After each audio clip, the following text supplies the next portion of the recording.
माता जी दोस्तों, आज हम बात करने जा रहे हैं एचडीबी फाइनेंशियल सर्विसेज के Q4 रिजल्ट्स के बारे में डिस्कस करेंगे। कहीं आपने मन बना चुका है आईपीओ लेने के लिए, तो आईपीओ भी खुल चुका है। आईपीओ का डेट क्या है आपको पता है, 25 से 27 जून तक का आईपीओ का डेट है। कहीं आप इंटरेस्टेड हैं तो ज़रूर आपको लगाना चाहिए।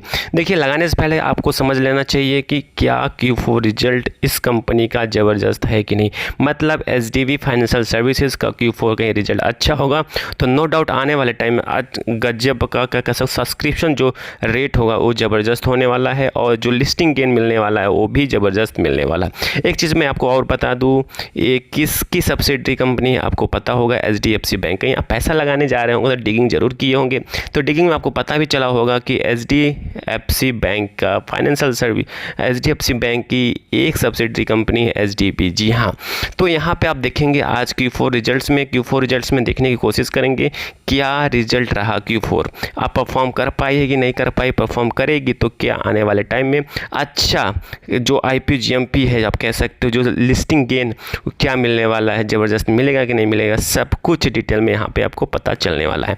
तो यहाँ पे आप देखेंगे HDB फाइनेंशियल का Q4 रिजल्ट्स के बारे में तो डिस्कस करने की कोशिश करेंगे। तो यहाँ पे आप देखेंगे ऑपरेशंस रिवेन्यू में देखेंगे तो इस कंपनी का जो टोटल इनकम है, टोटल ऑपरेशन इनकम है वो 42,661 करोड़ के आसपास है।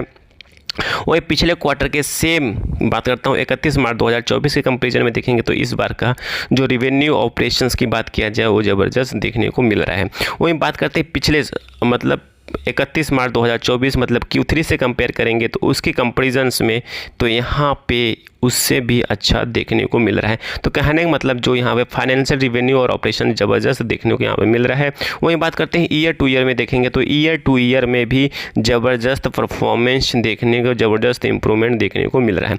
देखिए क्या होता है, कंपनी ऑपरेशन इनकम में तो जनरेट कर लेती है, बट जब बात आती है खर्चे की, जब कंपनी खर्चे पे मतलब कंपनी जब खर्च करती है, मतलब पैसे खर्च करती है अपने एम्प्लॉय पे, अपने क्या कहते हैं सर्विसेज पे, तो उसको काटने कूटने के बाद जो पैसा बचता है वही मेन इनकम माना जाता है कंपनी का। तो चलिए मेन इनकम देख लेते हैं। देखिए यहाँ पे कंपनी का टैक्स एक्सपेंसेस है, प्रॉफिट बिफोर टैक्स है। तो हमें प्रॉफिट बिफोर टैक्स नहीं देखना है, हमें क्या देखना है, एक्चुअल इनकम देखना है कि कंपनी को टैक्स काटने के बाद, एक्सपेंसेस काटने के बाद कंपनी के पास पैसा कितना बचा वो देख लेते। तो कंपनी का पास पैसा कितना बचा ये वाला सेक्शन है।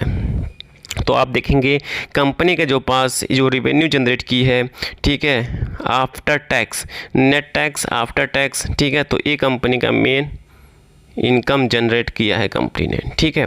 तो यहाँ पे आप देखेंगे कंपनी का इस क्वार्टर में और पिछले साल के क्वार्टर में आप देखेंगे कंपनी का जो नेट इनकम है गिरता हुआ दिखाई दे रहा है। जी हाँ, गिरता हुआ दिखाई दे रहा है। देखिए यहाँ से कंपेरिजन करेंगे मतलब पिछले साल के सेम क्वार्टर से कंपेरिजन करेंगे, मतलब 31 मार्च 2024 से कंपेरिजन करेंगे इस साल का, तो पिछले साल कितना था, 6,562 के आसपास था। इस बार कितना है, 5,309 के आसपास है। तो और मतलब कहने का मतलब है Q3 से कंपेरिजन करेंगे तो Q3 की कंपेरिजन में ठीक है, मतलब सेम क्वार्टर के Q4 के कंपेरिजन में देखेंगे तो यहाँ पे आप देखते हैं गिरता हुआ दिखाई दे रहा है। जी हाँ, नंबर गिरता हुआ दिखाई दे रहा है।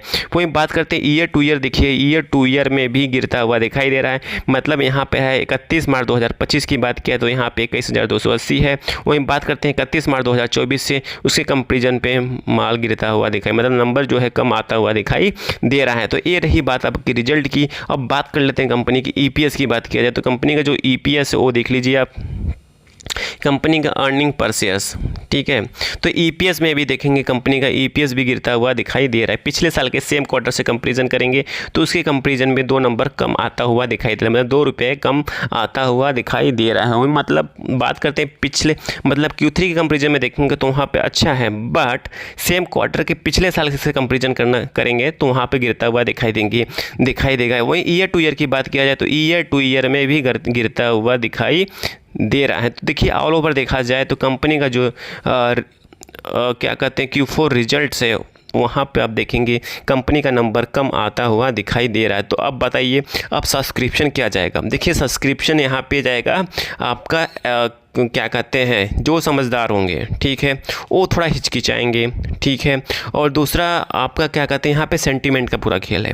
कहीं सेंटीमेंट पॉजिटिव तरीके से जाता है, कंपनी अच्छे तरीके से एडवर्टाइजमेंट करती है, कंपनी अच्छी तरीके से कन्विंस कर लेती है, तो नो डाउट सब्सक्रिप्शन रेट बढ़ सकता है। बट क्यों सब्सक्रिप्शन रेट बढ़ सकता है? क्योंकि इसके पीछे का रीज़न ये है कि एक सबसे बड़ी सब्सिडरी कंपनी HDFC बैंक, जी हाँ HDFC बैंक एक सब्सिडरी कंपनी है, तो उसका प्रभाव पड़ सकता है और सब्सक्रिप्शन रेट बढ़ सकता है। बट कहीं नंबर पे जाएंगे तो नंबर अच्छा नहीं है, नंबर गिरता हुआ दिखाई दे रहा है। कहीं आप जेन्युइनली तरीके से एनालिसिस करके कहीं इन्वेस्ट करेंगे तो आपको एक बार दिमाग में डाउट आएगा।